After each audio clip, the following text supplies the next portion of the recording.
I'd like to call this special meeting to order of the Kentucky Board of Education. Welcome to this August 29th meeting. And before we begin, I'd like to go over a few announcements. One, the agenda for those following on the live webcast.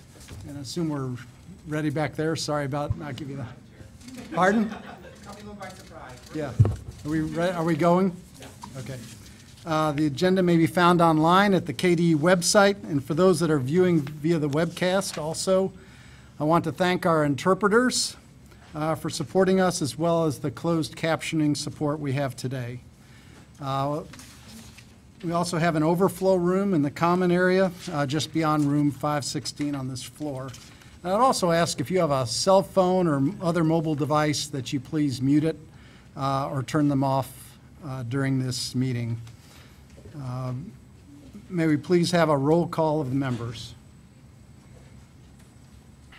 Marty? Yes. Rich Gimmel, Here. Kathy Gordon, Present. Hal Heiner, Here. Gary Houchins, Here. Milton Seymour, Here. Amanda Stamper, Present. Laura Timberlake, Here. Ben Cundiff, Tracy Cusick, and Elisa Johnson. And today, for President King, we have Dr. Aaron Thompson, Vice President of Council on Post-Secondary Education. And Joe Papalia is joining us today from California. Present.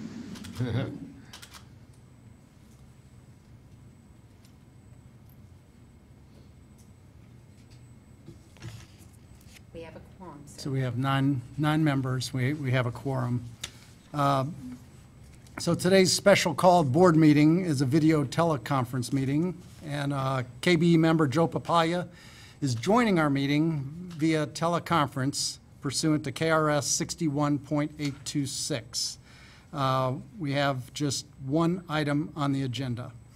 And before we get to that, I'd ask that you'd please join me in a pledge of allegiance to the flag here behind us. I pledge allegiance to the flag of the United States of America and to the republic for which it stands, one nation, under God, indivisible, with liberty and justice for all.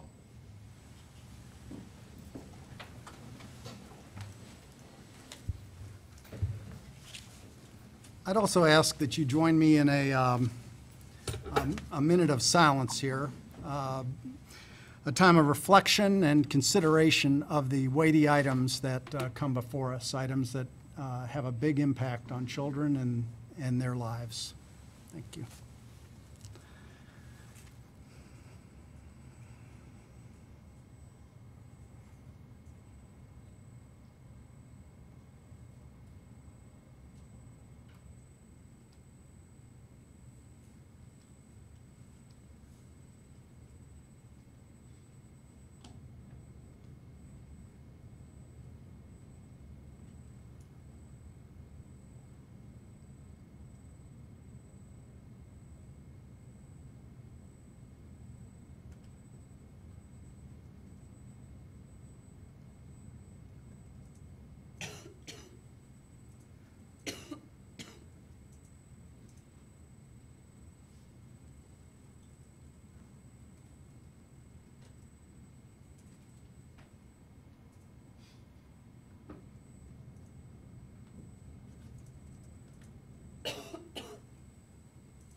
Thank you.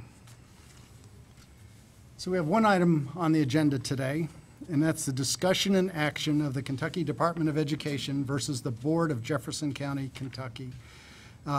It's Administrative Action 2018-1. This matter is before the KBE as a result of a request for a KRS 13B administrative hearing by the Jefferson County Board of Education following the Commissioner's recommendation pursuant to KRS 158.780, 158.785, and 703 KAR 3 205 that the Jefferson County School District be designated as a state-managed school district. So will the parties for the Kentucky Department of Education and the Jefferson County Board of Education please come to the table? And it's my understanding that the parties have reached a settlement in this matter, and the parties wish to dismiss the matter pending before the Kentucky Board of Education.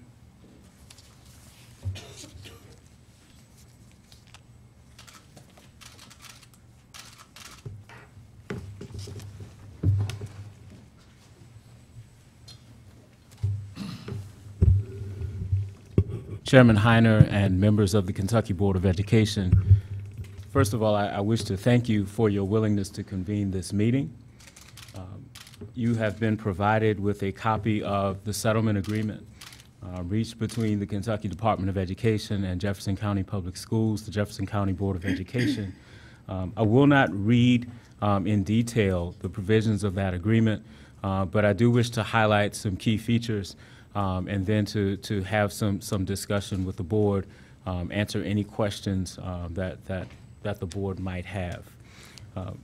To begin, I want to say that I believe this agreement represents what could be a new beginning for children and families in Jefferson County Public Schools.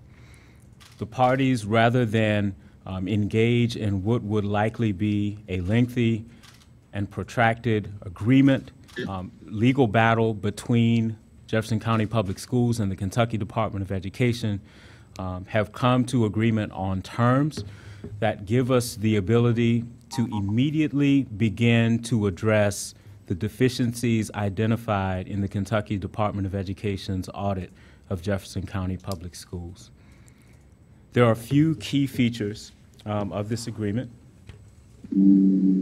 First of all, the department and Jefferson County Public Schools would immediately begin to work together, coming to agreement on the terms of corrective action plans intended to address the deficiencies identified in the audit. Under the terms of the agreement, within 15 working days after the effective date of the agreement, members of JCPS and KDE would meet together and try to come to an agreement on the plan. We would engage in that process in good faith. In the event that we were unable to come to agreement, that I would have final approval of corrective action plans. Until the conclusion of an audit to take place in 2020, the superintendent, Dr. Polio, or his designee would provide monthly status reports to the KDE commissioner. In addition, the superintendent or his designee would provide reports to the Kentucky Board of Education on the progress of the district at its regular meetings. An independent office with the ability to investigate complaints from any and all sources regarding any matter related to Jefferson County Public Schools would be established by Jefferson County Public Schools. There would be a cabinet-level position created within the district with responsibility for oversight and management of exceptional child education. The Department of Education would have the right to require the superintendent to make arrangements for appropriate training or professional development for any JCPS employee with regard to any area directly related to the final corrective action plan. There would be agreement that the superintendent, Dr. Polio, would not be removed from office by the Jefferson County Board of Education unless the commissioner first approved the grounds for removal.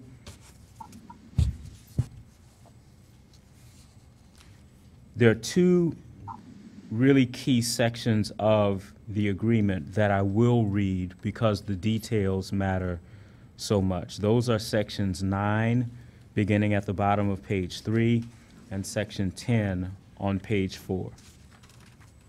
Section 9 I would refer to as a review and comment provision of the settlement. It reads that JCPS will provide the KDE Commissioner or the KDE Commissioner's designee a copy of any change proposed by JCPS, including JCBE, to a board policy or administrative procedure within the areas of special education, physical restraint or seclusion of students, early childhood education, career and technical education, and facility maintenance and replacement. KDE would have 7 working days from the submission of the proposed change to review the proposal and to provide written comments to the superintendent. The provision shall remain applicable until the latter of the conclusion of the 2020 audit as set forth in Section 1E1, the final order of the administrative hearing as set forth in Section 1E2, or the conclusion of any appeal as set forth in Section 1E3. Further language in that section defines very clearly what board policy and administrative procedures would mean. The next section, Section 10, refers to areas where the Department of Education would have final approval of board policy and administrative procedures.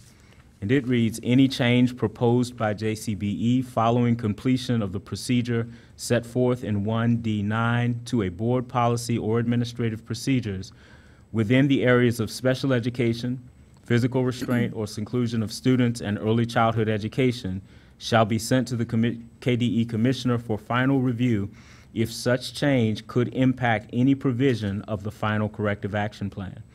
The KDE Commissioner shall then have 7 working days to approve or disapprove such board policy or administrative procedure, and no change shall be effective unless approved by the KDE Commissioner. This provision shall remain applicable until the latter of the conclusion of the 2020 audit as set forth in Section 1E1, the final order of the administrative hearing as set forth in Section 1E2, or the conclusion of any appeal as set forth in Section 1E3. Finally, KDE in Section E of the audit would initiate a management audit pursuant to KRS 158.780, KRS 158.785, and 703 KAR 3205 no earlier than September 15th, 2020, and the KDE Commissioner will issue his report and recommendation with regard to the audit within 90 calendar days after the commencement of the audit. Upon conclusion of the audit, the KDE Commissioner would recommend either that no further action be taken, that Jefferson County Public Schools be declared a state-assisted district as set forth in KRS 158.7854 and KRS 158.7856, or that Jefferson County Public Schools be declared a state-managed district as set forth in KRS 158.7854 and KRS 158.7857. That concludes my summary of the provisions of the settlement agreement that the department and Jefferson County Public Schools have come to. Again, I would say that coming to this place, to this agreement, took a great deal of effort on both parties. There was a tremendous amount of conversation. And to be frank, I believe there's a tremendous amount of good faith on the part of both Jefferson County Public Schools and the Kentucky Department of Education, and a willingness to enter what we see as being a partnership to work together to improve the quality of Jefferson County Public Schools for the children of Jefferson County. With that, I would ask that members of the Kentucky Board of Education consider dismissing the action, the case that is before you. We're happy to answer any questions, sir. Thank you, Dr. Lewis. Mr. Chairman, I have a question, Okay, fine. whenever that's Yeah. appropriate. Sure. Yeah. Rich? In Section 11, you talk about the student assignment plan. I think that your audit indicated that it is significantly detrimental to the education of disadvantaged students. Was that correct, Dr. Lewis? So the audit found that the student assignment plan in Jefferson County as currently in policy and implemented did in fact lead to inequity in the system. It is an area, I've been clear that it is an area where I desire for Jefferson County Public Schools to make changes. I've said to Dr. Polio and Ms. Porter, as I've said publicly, I do not have a student assignment plan that I wish to impose on Jefferson County Public Schools. Dr. Polio has shared with me plans that the district has already in place, some of those steps taken to put a committee together that would begin reviewing the plan that is in place to make recommendations to the board for revisions to the plan. And so the provision of this agreement, of this settlement, then requires that the district would in fact alter its plan and implement that plan, I believe, by 2021. Right. But it does not contain any stipulations around what the details of that plan would have to be. Well, you know, as a resident of Jefferson County, I'm sure you can appreciate me knowing that this is a very contentious issue. Yes, sir. I'm curious, though, why we're waiting 2 years to deal with it. So I'll respond and then give Dr. Polio and Ms. Porter the opportunity to respond as well. The reason I'm comfortable with the timeline that's in the settlement is from conversations I've had with Dr. Polio, the process that he has underway, I believe would probably take the better part of a year to get to the place where there is a recommendation. My thinking is if they were at the place where they were making a recommendation for a revised plan by the end of the school year, they probably would not have time to have that implemented by the start of the very next school year. And so I am comfortable with the timeline that any new plan, any revised plan would need to be implemented no later than the following school year. Dr. Polio, do you have a thought on that? Yeah, I'd be happy to comment. First of all, we convened a task force beginning last winter that is representative of our entire community, which is important to me. I have found in my time that student assignment is the most contentious issue that we deal with in Jefferson County, and very divided amongst the community about the steps that need to be taken. I think we all acknowledge that improvements need to be made. That was one of the first things when I jumped on board that I felt like I needed to convene a task force of community leaders and constituents. It clearly is a plan that takes time to learn and understand, and that's the process we're in now. Any changes to student assignment have to be implemented really by October is when we start student selection and parents begin to choose schools for the next year. And so our goal would be that we continue this task force. I want to be clear on this. I've said this many times. I don't think that student assignment can be just my decision to make or just our board's decisions to make. Our board would be the one that makes the final decision on that. I really firmly believe that it is a community-wide decision in Jefferson County to have avenues to give feedback, input. We are going to be very much in the community in the next few months, having a clear understanding about what the constituents of Jefferson County want, taking that all in, and then making recommendations to our board, and we would hope to do that a year from October when students begin to choose for 2021 and have adjustments made to that by that time for the start of the following school year. I see. Thank you. Thank you, sir. Other questions for our panel? I have one other thing, Dr. Polio. You and I have talked many times over the last 10 years or so. I've known you for a long time, and I have a tremendous amount of respect for you and what you've done. Thank you. I saw it happen at Jeffersontown High School and what began happening at Doss and the turnaround. You're a turnaround expert. Thank you. You really are. CTE. As you know, Jefferson County has spent 3 decades virtually dismantling its career and technical education program. I know this is a priority for you. Where do you see that going in the next foreseeable future under your leadership? Because I know that was a concern of Dr. Lewis as well. Yeah, so many of our issues, especially in the early corrective action plan that was released in October, last October, were around 3 issues: ECE, career and technical education, and safe crisis management. And I will say this, since that time, I believe we work collaboratively with KDE from the very beginning, and I'd like to recognize Dr. Kelly Foster and her team who routinely are with us in Jefferson County. And I think in all three of those areas, we have made significant progress and improvement. And a lot of that, quite honestly, is around compliance. We have had to work on areas of compliance and make sure that every single school is compliant with data entry and all the things that have to happen in those three areas. But the work together, I believe, has been, and I wouldn't speak for anyone at KDE, but from my perspective, the best collaboration that we've had, which has led to serious improvements and significant improvements in all of those areas. I wouldn't say we're there on any three where we would say we're okay now, but I think the improvements with my team and with Dr. Foster's team have been exceptional, and that's what we hope to do moving forward in the other areas. With career and technical education, I mean, some of the data collection we had to work on, but there is no doubt, I believe we're going to have a model in our high schools that is going to be a national model, and that's the Academies of Louisville model, where each and every kid in our high schools are on a career pathway.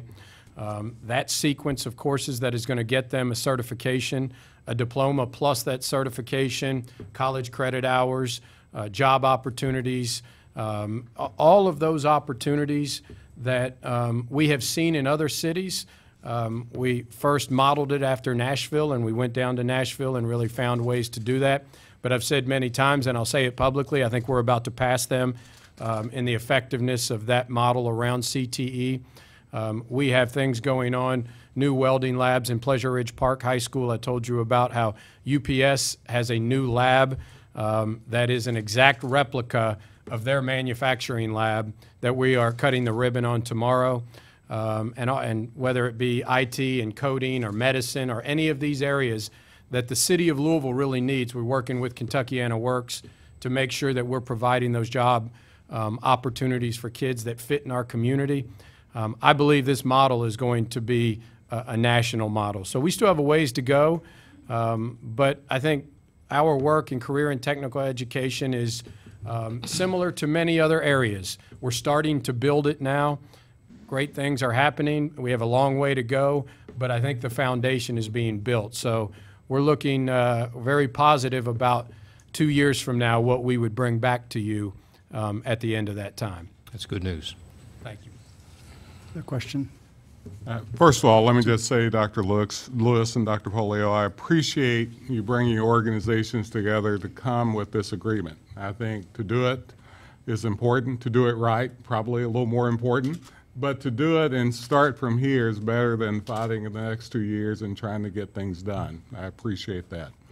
So I want to build on the all deliberate speed conversation he started with. I know it's going to take a couple of years to put this together, or a year or so, and make sure it's implemented correctly. But there are some things I'm sure you're doing in the meantime. There are some interventions that you're having to put in place, probably already have. I'd be anxious to know a few of those that you've already targeted, that you've already started working on. Sure. Well, you know, when we first received the audit in May and took the deficiencies that were noted, 58 of them to be specific, we had a couple options. Obviously, the corrective action plan isn't fully developed until we sit down with the Kentucky Department of Education and go through that. And so we had a couple options. We could sit here and say we're going to wait until all this is finished, or, which is what I usually do, say they've been noted as deficiencies for us, and it's incumbent on us to begin that process to correct those and fix those right now, which is what we've begun to do. That doesn't say the corrective action plan is complete until the Kentucky Department of Education has signed off on it and put their stamp on it, but we wanted to make sure we began that work, and we've done that. And so really at two levels, we have really started this work in all of these areas. And so first of all is to ensure compliance. So many of the issues that I have found in the audit over the past 14 months deal with compliance issues. And so what we have said is a foundation and a belief that we have to have is compliance is a mandatory thing for all of us. And we have to be better than we've ever been. I've said that many times. And we have to put in oversight to make sure that is happening in each of these areas. And so I know, and I've said this, compliance is not the best way to say motivate people, but it's mandatory on us right now to make sure, and all times, to make sure that we are compliant with the things that we do around state regs, state laws, and board policies, and we are doing that now. But the deeper things, some of the things that have been identified around issues such as not having an instructional focus in our district. I truly believe we are implementing one of the most innovative models that every single school in our district is being a part of right now, which has been an issue in our district, where we have 155 schools that are all in line working on the same instructional focus, and that's around what we call our backpack of success skills. So we have every single student in every school that has a digital backpack online through Google EDU. We have a very intense focus on literacy and numeracy, math and reading, to make sure that every student is ready for the next transition, whether it be kindergarten readiness, middle school readiness, high school readiness, or college readiness.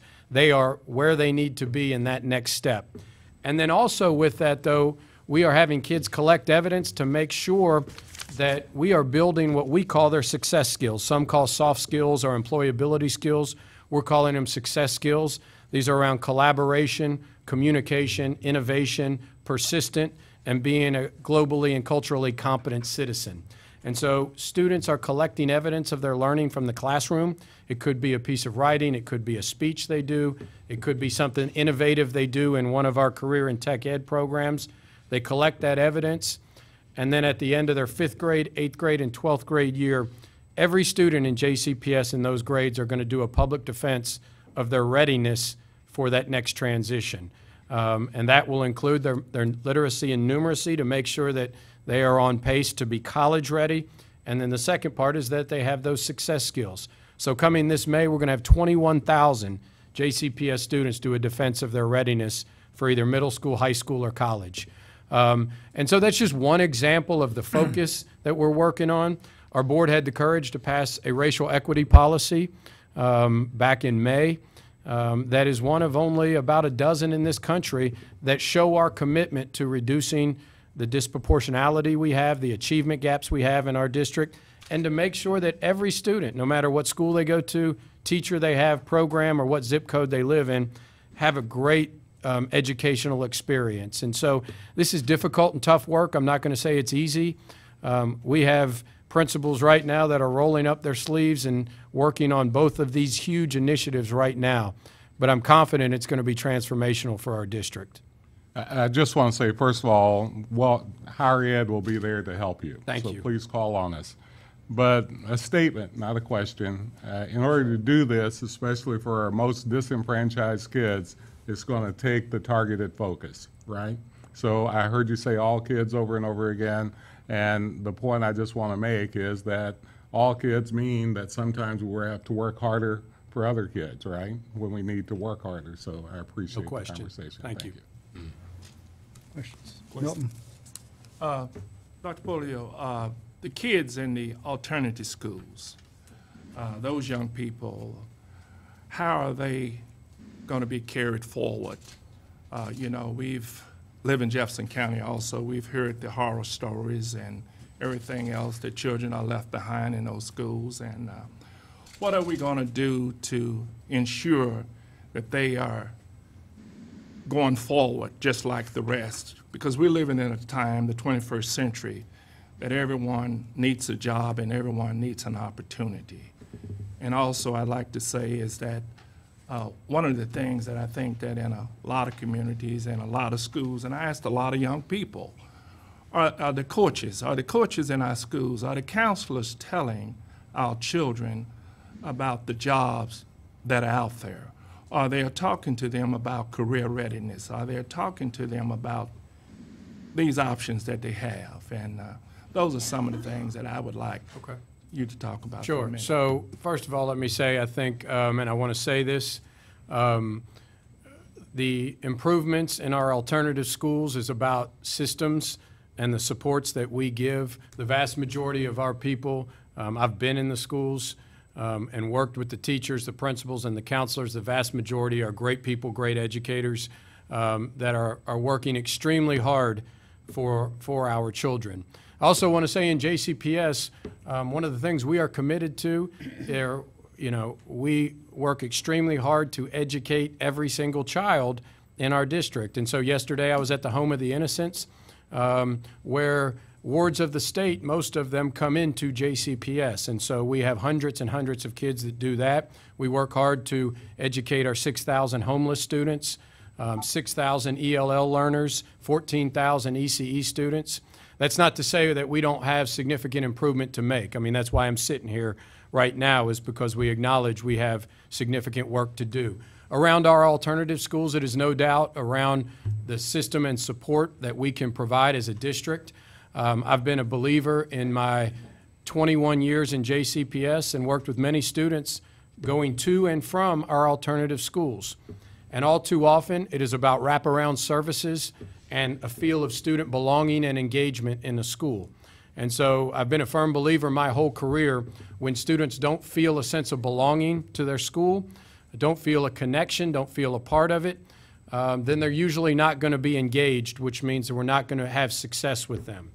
And so what we have to do with our alternative schools, and we are working on that right now, significant work with a task force on our alternative schools that will have major changes for the 1920 school year, is to improve the supports we have for our schools, the wraparound services we provide to our students who need them so much, and increasing their belonging. And so what I really look to are the things that I believe in. First of all, wraparound services, counselors, therapists, supports for students that need those, that might not have had those in a traditional setting. And then the second part that I think is so important is in our alternative school setting, we are not providing enough career and technical education opportunities for our students to go. And so instead of just being there for a certain period of time, what I want to make sure is we create a system where students are in an alternative school setting. We are working to give them their supports, but also find something they're passionate and engaged about. So we're really going to have to increase career and technical education opportunities for our students in alternative schools. And I think when we do that, we will find much greater success of student belonging back into schools. So that's another issue that we've rolled up our sleeves, that by this time next year, we will see major changes to the supports for those students. Okay. Thank you, sir. Questions for our panel? I have, I guess, more of a statement that I am just tremendously proud of every one of you for what you've done in pulling this off. And Diane, I don't know that anybody else in Louisville could have pulled this off other than you as chairman of the board in Jefferson County. My only disappointment is that it has come to this, that the state has had to drive this and not the civic leadership in Louisville, because the alarm bells have been going off for a long time. Starting with Terry Holliday 5 years ago, you remember the withering criticism that he had. Followed a year later by Adam Edlin in the most extensive state audit ever. They called JCPS at that time, under its leadership, the most bloated, top-heavy bureaucracy of any urban school district that he studied. And what was the reaction from Louisville civic leadership? Silence. And I'm guilty too, because I was on the board of the Urban League. I've been on the board of the Louisville Chamber of Commerce, GLI. But it's too bad that the state had to take this step and force this transformation. And you all have done some remarkable things to transform this since we began our intervention a year and a half ago. But as a citizen of Louisville, as a graduate of a JCPS high school, and as a native of Louisville, I think our civic leadership, our population deserves more from our own civic leadership than we've seen to this point, and I'm disappointed in that. I am tremendously excited about what you all can do working together. Dr. Polio, your team, and Dr. Lewis, your team. I'm expecting great things out of JCPS going forward. Thank you. Thank you, Rich. One more question for Superintendent Polio. If you would talk for just a short amount about one particular area that Jefferson County is an outlier, It's not addressed directly in the settlement agreement, but, you know, a milestone in a child's development is that third grade reading, right, to be ready for fourth grade. And Jefferson County has struggled there, especially for children from low-income families, sort of being an outlier, one of the outliers in the state. Can you talk about where this is in your priority as you think about JCPS going forward? Sure. So this gets right to the heart of the backpack work that I was talking about. And so historically, unfortunately, if we just depend upon state assessments to measure where a student is, the first real measurement we will get of a student from a state assessment has been their end of their third grade year. So we get information back on a student in their fourth grade year. That's not to say that many of our schools weren't doing their assessments and common assessments and measuring where students are. But with the mobility in Jefferson County, with hundreds of students that transfer on a daily basis, we have to have a common measurement from the minute a student steps in our school to measure whether they are continuing on track to be transition ready. Right now, as we speak, we have schools from K through 11 for the first time in our school's district's history that are all taking a common measurement that many other districts in the state do as well. So it's aligned for the first time, which I think is a big thing. We've taken down our walls a little bit and said, let's be a part of the state here and see what we can learn from other communities. They're taking a MAP assessment right now, a measurement of proficiency in both reading and math that gives a school right now a baseline, but we will give every student that 3 times a year in reading and math. And what it will provide is where the student is on the proficiency scale, as well as how much growth they have during the course of the year. So our task is from K through 11 is to begin the process to say what student is not where they need to be right now, and what intervention or treatment are we going to provide for that student to individualize the student learning and make sure that they get where they need to be. So if a student at the end of third grade is at a first grade reading level and the next year we only have 1 year of growth, we will continue to stay 2 years behind during their entire education. So our challenge then is we have to build an individualized program that makes up 2 years in 1 year. And so we have to know where they are. And a second big challenge for us, without a doubt, that I've talked about publicly a lot, is at the end of the year. If we have first graders who are not on track to be what we call middle school ready at the end of first grade, we have to provide some summer learning opportunities for that child. So we are planning to have 5,000, 6,000, we don't know the exact number yet, elementary school students that when we get to July, that we're going to have some extended summer learning for them. Most research shows it's going to take 5 to 6 weeks to have an impact. And we want it to be engaging. We don't want them to sit in a classroom and do the same thing they did all year long. We want it to be in the community with some engaging learning experiences with the child, but while working with our teachers on reading and math. We believe that to be probably a $5 to $7 million investment, but we're so committed to ensuring right now all of our students, but we're really drilling down to K through 5, making sure that in the next year we do everything we can to make sure every student is on track to be middle school ready. Thank you. Other questions for the panel? Okay. Thank you so much for your presentation, everyone. Okay, at this time we have a request by the parties as a result of their settlement agreement, and we do have a signed copy of the settlement agreement from Chair Porter and Interim Commissioner Lewis, as well as a recommended order of dismissal from the hearing officer, which I think we received today. A recommendation by Interim Commissioner Dr. Lewis to dismiss the action of Kentucky Department of Education versus the Board of Jefferson County, Kentucky, Administrative Action 2018-1. Do we have a motion to accept the recommended order as a final order, which would dismiss the action? I'll so move. Okay, motion by Rich, second by Milton. Any discussion before we vote? All those in favor signify by saying aye. Aye. Aye. Those opposed? Passes unanimously. Thank you very much. Thank For you. your presentation. The next meeting of the Kentucky Board of Education will be a special called meeting on September 5th at 8:30 a.m. here in the KBE Board meeting. And unless there's any last comments from anyone, I'll take a motion to adjourn. I'll Motion second. Kathy, second. All those in favor, say aye. Aye. Those opposed? We're adjourned. Thank you, everyone.